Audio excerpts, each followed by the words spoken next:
The Epson EcoTank 8550 is one of the best printers for small businesses that I've found in my research. Today we're going to take a look at the initial setup process and see how user-friendly it is to get going with the EcoTank 8550. From small print jobs to larger creative projects, the EcoTank 8550 is a great option. So if you're ready, let's get started.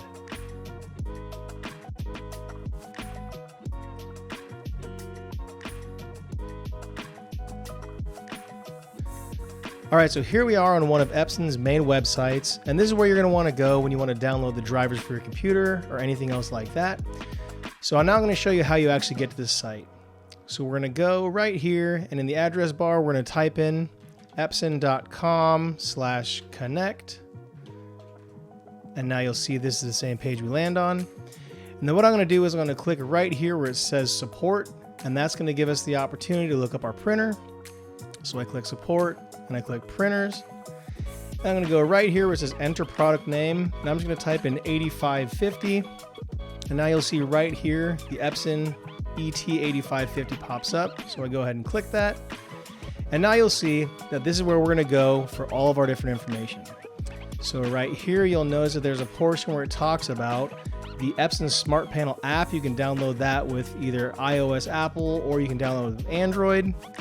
I don't really mess with that too much, but the main section I want to focus on is right here. So you can see there's a downloads portion, frequently asked questions, manuals and warranty, videos, registration and service plans, and contact us. So the main few things we're going to look at is right here first, the downloads section. So if you click on downloads, you'll notice that there's a drop down right here that says operating system. So what I'm going to do is I'm going to click this little drop down, and you'll see all the different operating systems that work with the Epson EcoTank 8550. So basically all you would do is you're going to find your operating system, and then that's what you're going to click. So say for example if you have Windows 11, I click Windows 11, I click go. So now what you'll see if I scroll down, recommended for use section has the drivers and utility combo package installer. You've also got different drivers here. You've got anything software-wise, firmware-wise, anything you might need, and it's all in this section. So again, we found all of this by going to epson.com/connect, and this is the page where we're looking at. So the next thing we're going to look at is FAQs, or frequently asked questions. This is where you can go if you have any information that you want to look up, any specific questions that might be common. You'll see all of the stuff from copy or print, ink, maintenance, so on and so forth. And now the next portion we're going to look at right here is the manuals and warranty. And this is nice because when you first open the box, you've got the Start Here installation guide. You can also download it right here if you end up losing it for whatever reason or you want to look it up later on. So if I click PDF, you'll see right here it brings up that start guide. And this is where if say you sold this to someone, you could give them the start guide, or they could look it up and see how to install everything, set everything up. And then the other thing that we have right here is the actual user's guide. And the nice thing about this, just like that Start Here installation guide, it also has a PDF version, so you can just click it and download it. And now if you look here in the table of contents, this is the nice thing about this PDF version is all of it is hyperlinked. So say for example, if you wanted to look up a Wi-Fi wired network portion, you just click it and it takes you directly to where you want to go. Similarly, if you wanted to go to a portion about how to load paper, if you click it, it'll take you right there. Has nice colored pictures, everything. So again, epson.com/connect, and this is going to be where you're going to find all the different stuff you need, from downloads, software, firmware, manuals of warranty, videos, and everything else you might need.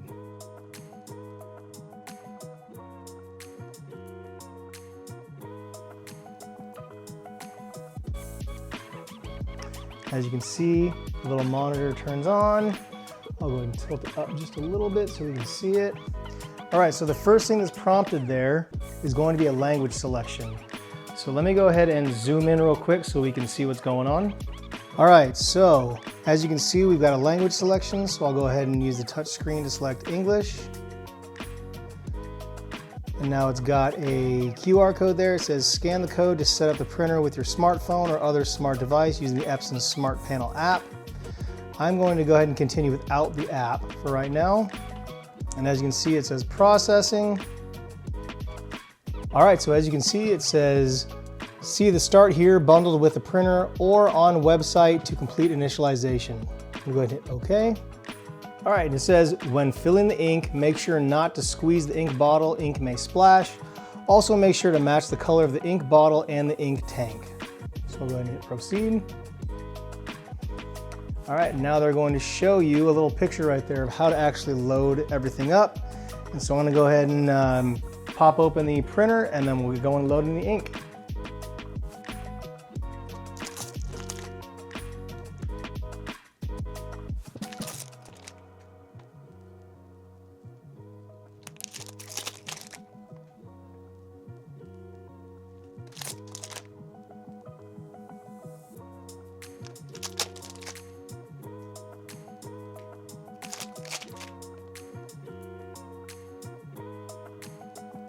All right, so what I'm gonna go ahead and do now is fill up the actual ink reservoirs. So it gives you a little prompt here on the screen, and it just makes sure that you're filling the correct ink in the correct tank. So I've got BK right here, and that's what's actually gonna be right here on the screen. So I'm gonna go ahead and lift up the top hatch, and then we'll see where we can load all the tanks.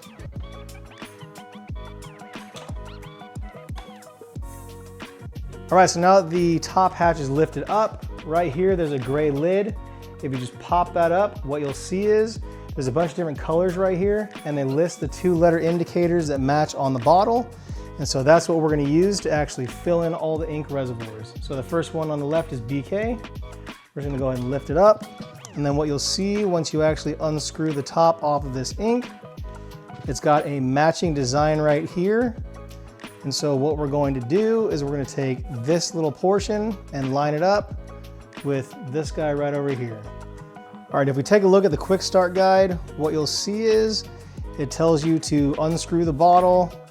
It says to go ahead and push it into the reservoir, and they want you to fill it up about 40 seconds, and then you should see little indicators kind of like this to show you how full the actual reservoir is with the ink. All right, so here's the first bottle. We've got the black right here.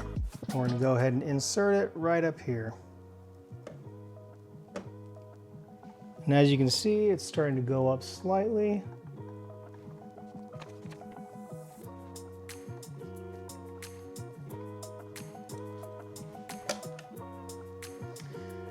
Very easy, no mess. Now let's move on to the next color.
All right, so once you've got the ink all loaded, go ahead and close that last little cap. We're gonna close the ink cover.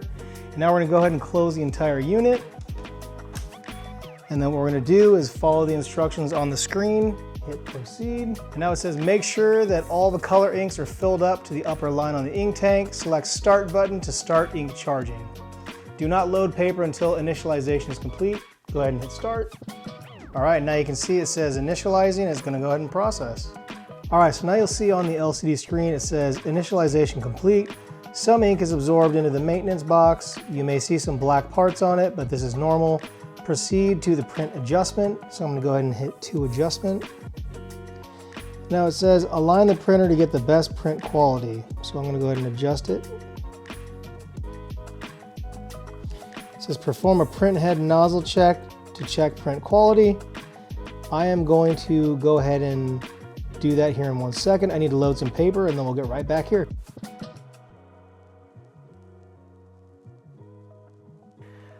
All right, so when we're loading paper into the printer, there's 3 different places where we can load it. So if we pull this flap down, what we'll see is there's cassette number 1 right here.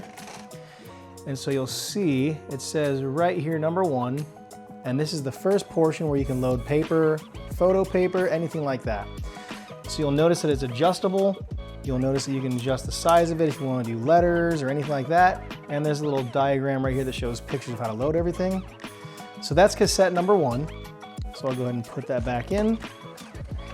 And then for larger paper, you've got cassette number 2 right here. So I'm just gonna go ahead and pull it out. And you'll see it's also adjustable. So you can adjust the size of it.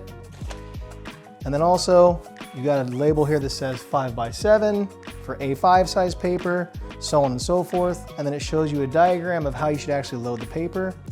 And one thing you want to notice also is that when you load the paper, you want it to go up to this portion right here. And that's going to help make sure that it feeds properly. So again, this is cassette number 2, denoted right there. Just going to go ahead and load this tray back in. And then lastly, we have the rear feeder portion. So if you lift up this back flap here, what you'll notice is there's a portion you can pull up, and this is actually where you can load the paper. So you can put it here and it'll feed downwards. So let me go ahead and adjust this and I'll show you what it looks like. All right, so now we're looking at the rear feeder portion. And as you can tell, you do have this little plastic piece that comes up that helps you load longer types of paper. And so again, if you just lift this flap up, you can literally just pull this straight up, and then you'll see that there's different tiers that come up. And this is where you would load the paper if you're using the rear feeder. So again, the 3 main places, we've got cassette number 1, which is right here on the bottom. We've got cassette number 2 that pulls out. And then we've got the rear feeding tray back here, where you can make sure that you pull up these plastic pieces if you need to load paper in the back.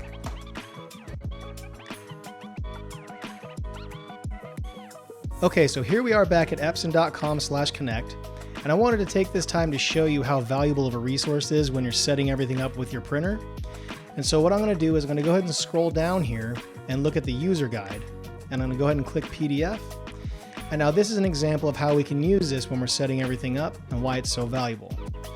So we're going to perform a print nozzle check. So I'm going to go ahead and scroll down here in the table of contents, and what you'll see is right here, this is the print nozzle check that we want to take a look at. And so what I'm going to do is I'm going to go ahead and hover over it, and I'm going to click it. And now what you'll see is this is actually going to show us colored examples of how we want to do this print nozzle check for the printer.